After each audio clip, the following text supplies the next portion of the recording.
not a YouTuber, just like making videos.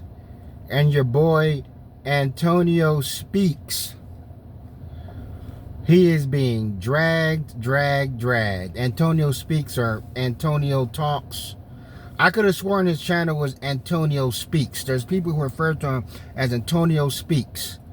You know, maybe it's the the Mandela effect, but I guess it's Antonio Talks, or maybe he changed that. But he recently published a video entitled "FBA to the White Supremacy Pipeline." I saw the video. You know what I'm saying? I pay attention to a lot of stuff on YouTube. People think I don't. And other people saw it. And there's other people have copied the video. And now he can't back out of it. You know, they saw the video. They're reacting to the video.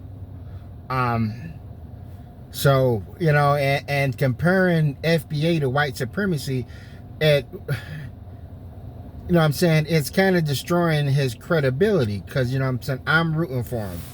You know, I'm like, he's kind of like a coon hunter. You know, it's very similar to what, you know, I did when I first got on YouTube. But nowadays, these young YouTubers, these young guys, they know the game better than I ever have. You know, they know, you know what I'm saying, the system. When I first got onto YouTube, there really was there's no system or format to go by. You just turn the camera on and you go. You know what I'm saying? And right now I'm too old and I'm too busy to try to keep up with these to build my channel, man. That ship done sailed. But it tells you, see, the thing is, now going back into FBA, what made me really fall in love with this ideology, this lineage, was, you know, I was thinking about Jamaicans. Jamaicans are from Africa, but they're not considered Afro-Jamaicans, they're Jamaicans. Haitians come from Africa, but they're not you know, they don't call them Afro-Haitians. A lot of these West Indies, even though these people know their African roots, but, you know what I'm saying, they are who they are. Belize and so forth. And I say, why is black people just called African Americans, Afro Americans? Why not, you know what I'm saying, just straight up Americans that have some sort of, you know what I'm saying, African roots or Indian roots? And I noticed that black people are judged how we are now. You see, that's why the term black is so generic now. It's just being kicked around like kick the can. If you say FBA foundational black Americans, it just has more context. That way we can go into the foundation, our past. Because, you know, now they say black people are chipping out and so forth and on welfare.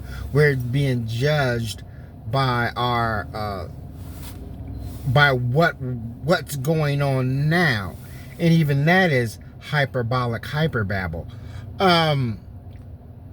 You know, and when I think about countries in general, third world countries, piss hole countries, these third world countries, or why these countries are falling apart or so forth, or why people are doing bad or result to crime or begging or wanting to escape, they always blame the people at top, you know, Haiti and so forth. And they say, well, they got corrupt politicians, there are colonizers that still own control over the land. You know, they never blame people at the bottom, people, you know what I'm saying, scratching and surviving and so forth. They don't blame people at the bottom, except when it comes to FBA. You know, America's looked at, hey, this is the land of ultimate opportunity. Black people's position is their own fault. Well, can I go to any of them third world countries and see people struggling and say, hey, man, their leadership is all right? It's the people at the bottom. It's their fault. Even if you go into history, you know, ancient Rome or medieval medieval Europe, you know, those good places, and see why things are so bad and corrupt back then. You know what I'm saying? All this corruption, or what the people at the bottom are doing, is always blamed on what people at the top. history never blames poor people. Like, oh, it was the poor people, the downtrodden, that brought down society. You know what I'm saying? The dukes and the nobles, you know, they've done an excellent job. No, it's never. Even though back in medieval Europe, yeah, the people at the bottom, yeah, they were scoundrels. They were cutthroats. You know what I'm saying? They was killing each other over cows and eggs. You know what I'm saying? That's a fact. But it's blamed by the lords who owned the land. You know what I'm saying? History would just blame them. Like, yeah, these lords were corrupt. You know what I'm saying? The knights were the goon squad. They forced these people to pay taxes. If they grew good crops, the lords got the best crops and left them with the sham crops and so forth. You know what I'm saying? So that's why I feel that FBA is needed, because it provides a greater context and our history, rather than just analyzing things now. But I hope things get better for Antonio Speaks, Antonio Talks.